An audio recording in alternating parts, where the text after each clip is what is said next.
How to clear Google Drive storage. Firstly, the main point as you want to take that selection, it is simply to go on the three dots on the left upper side, and as you can see right here you have storage, and as you can see from here you have this type of amount of gigabytes which are related to that limit section. And if you for example got enough of them and you just cannot add another thing because you have got so low storage, you simply need to type on storage right here, and right from here you can get storage by get and buying that session, which will get some type of bucks which are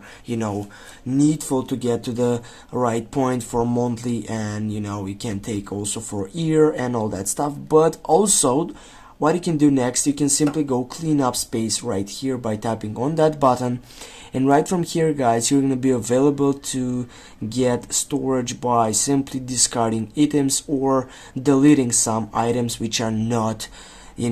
available on your site. Yeah, it says you can clear up to that type of site of length of that selection. You can take large items, or simply if you go review, and then you can be available to clear it. And now from here simply go for example all items, and as you select all of them you can simply go delete right here on the trash selection, which is, and simply go understand and go permanently delete, and with this you're going to clear the Google Drive system of your storage.